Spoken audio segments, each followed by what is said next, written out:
colegas senadores e todos que nos acompanham pela TV Senado. Todos que me antecederam nessa tribuna, de uma forma ou de outra, falaram de forma solidária aos amigos. Fala galera, tudo beleza? Seu amigo Antônio Ribeiro, obrigado pelo carinho da audiência.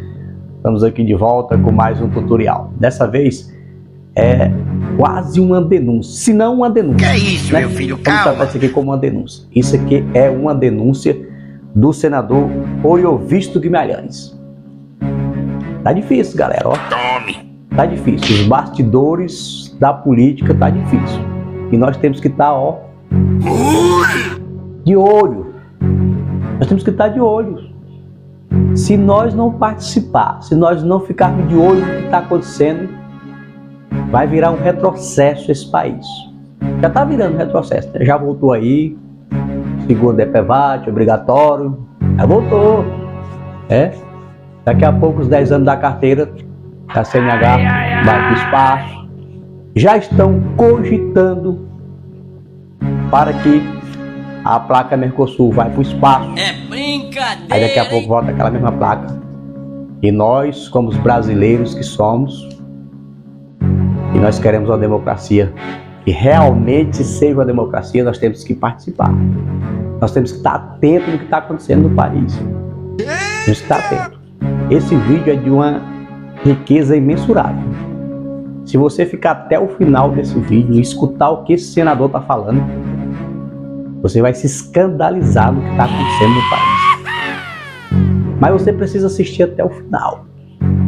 Você chegou até aqui, assista até o final. Nós precisamos ter conhecimento, nós precisamos saber o que está acontecendo no nosso país. E eu convido a vocês a assistir esse vídeo até o final. Desde já eu peço a vocês aí, dê seu like, se inscreva no canal, compartilhe os nossos conteúdos, para que nós possamos alcançar mais gente. Afinal de contas, tragédia, e estão preocupados com o assunto. Eu não poderia ser diferente. Também quero expressar minha solidariedade ao povo gaúcho e dizer que tenho feito o melhor das minhas forças para ajudar esse bravo povo. Todos nós, dentro das nossas possibilidades, temos feito isso. Mas eu não vim aqui, senhor presidente, para falar de uma tragédia provocada pelas forças da natureza. Não vim falar das chuvas, vim falar da falta de caráter, vim falar de uma tragédia provocada por oportunistas, por pessoas que fazem pouco caso do povo brasileiro, que usam sua autoridade para fazer um verdadeiro deboche com os brasileiros. Nós temos mais de uma tragédia no Brasil. Temos uma que já dura muito mais tempo. Ela se chama Supremo Tribunal Federal e as suas decisões monocráticas. Não quero dizer que esse tribunal não seja importante. Quero dizer que eu sou um democrata, que eu batalho pelos três poderes, que reconheço muitas coisas boas feitas pelo Supremo Tribunal Federal. Mas as decisões monocráticas são um caos, são um desrespeito à população brasileira, são um desrespeito ao próprio Supremo Tribunal Federal, ao próprio colegiado. Quanto maior o número de decisões monocráticas, menor fica o Supremo Tribunal Federal. Menos existente fica o seu colegiado.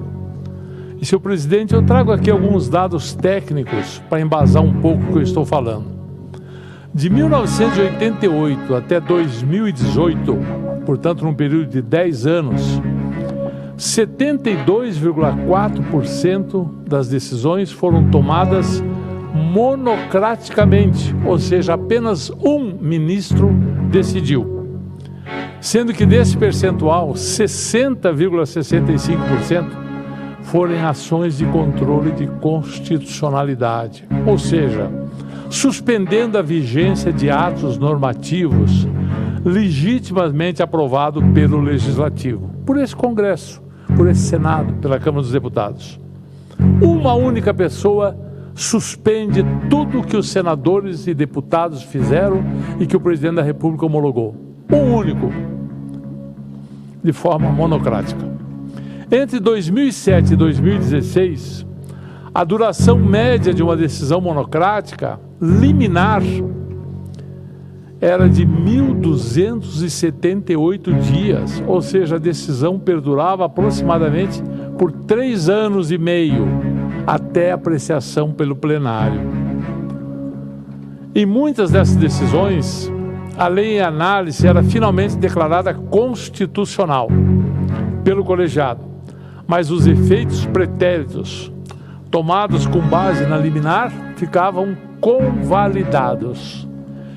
Era uma licença para se desobedecer à lei, licença que se dava aos amigos para desobedecer à lei. Dentre muitos exemplos, podemos mostrar uma decisão do ministro Luiz Fux, de setembro de 2014. Em sede de liminar, atendeu uma ação da Associação Brasileira dos Magistrados, AMB, e concedeu auxílio moradia a todos os juízes federais e estaduais, mesmo para aqueles que tinham imóvel próprio. Auxílio moradia para quem tinha imóvel próprio. Somente em novembro de 2018, portanto 4 anos valeu essa decisão, somente em novembro de 2018 a liminar foi revogada, sendo declarada inconstitucional o referido auxílio, mas a verba ressarcida não foi devolvida para os cofres públicos. E segundo o próprio ministro Gilmar Mendes, do STF, o custo desse auxílio girou em torno de R$1 bilhão por ano. Ou seja, claramente uma decisão monocrática que valeu por 4 anos,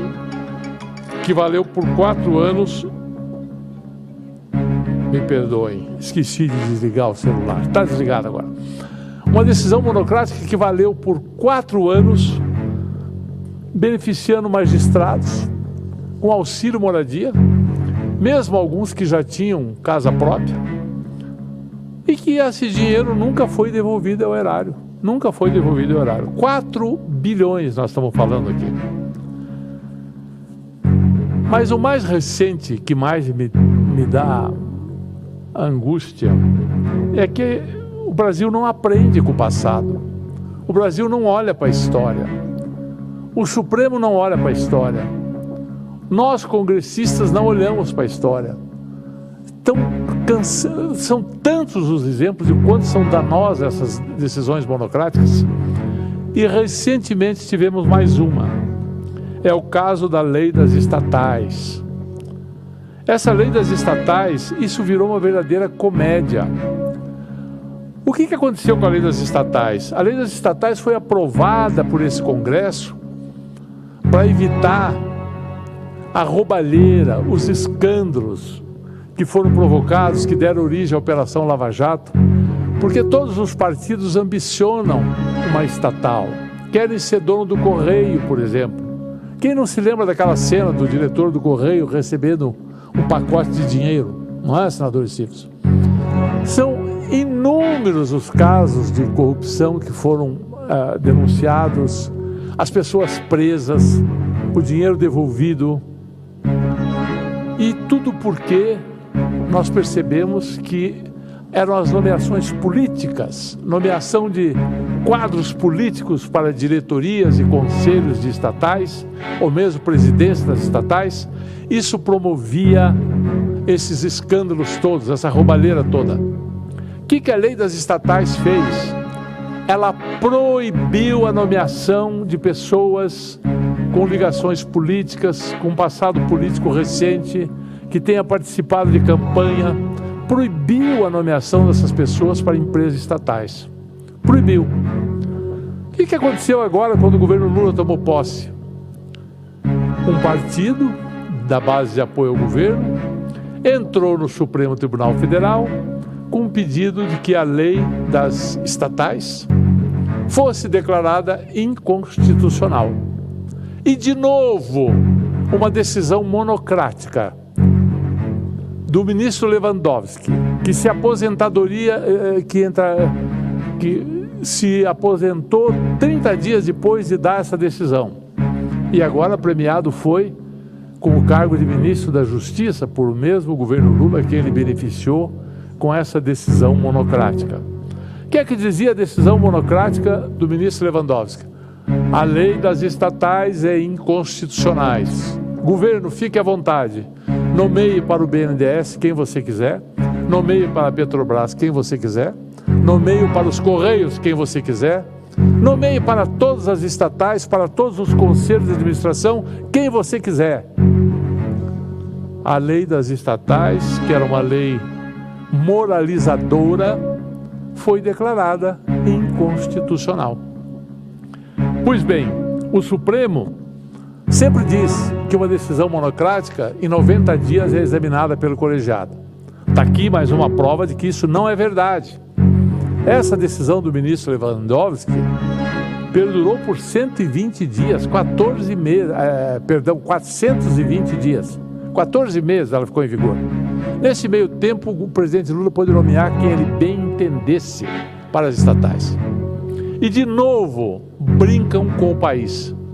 De novo brincam com esse Congresso. Porque simplesmente agora o colegiado, depois de 14 meses, resolveu dizer que a liminar dada pelo então ministro Lewandowski estava errada, que a lei das estatais é sim constitucional.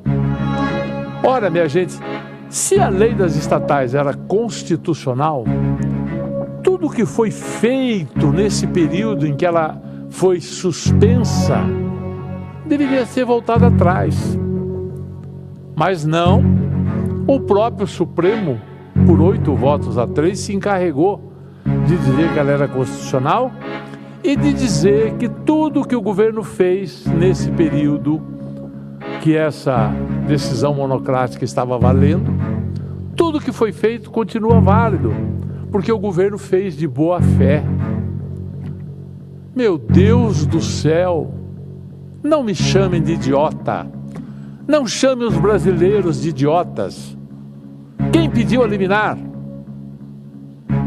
Um partido da base de apoio do governo. Quem se beneficiou da liminar? O próprio governo que nomeou os quadros que queria. E por que o Supremo deu? E por que agora o Supremo diz que não, erramos, desculpe, a liminar do Lewandowski estava errada, mas de qualquer forma tudo que foi feito nesses 14 meses está valendo, porque o governo fez de boa intenção. Ora, boa intenção de quem? Não nos chame de idiota. É triste ouvir uma explicação dessa. Senhor presidente, coisas assim tornam o Brasil uma república de bananas. Manda a nossa segurança jurídica às favas. Eu me questiono do que vale nós fazermos leis. Do que vale 513 congressistas aprovarem uma lei quando um único homem suspende essa lei e depois outros 11 dizem que tudo que foi feito durante a suspensão está valendo, mesmo que a suspensão tenha sido incorreta e eles reconhecem que foi incorreta. De que vale legislar nesse país? De que vale fazer boas leis? Com a lei das estatais, se elas podem ser suspensas por uma única pessoa, que depois é premiada com o cargo de ministro da Justiça, e que o governo que tudo nomeou, não, isso está valendo, foi feita na boa intenção. Boa intenção. Boa intenção. Senhor presidente, não é possível que esse Congresso, que esse Senado, continue se silenciando diante dos absurdos que as decisões monocráticas promovem. Esse Senado já aprovou uma lei proibindo essas decisões monocráticas, regulamentando essas decisões monocráticas para casos excepcionalíssimos. O projeto está na Câmara dos Deputados. O Senado aprovou o fim das decisões monocráticas. Eu fui autor do projeto. Lutei durante 6 anos para que isso fosse aprovado. O Senado aprovou.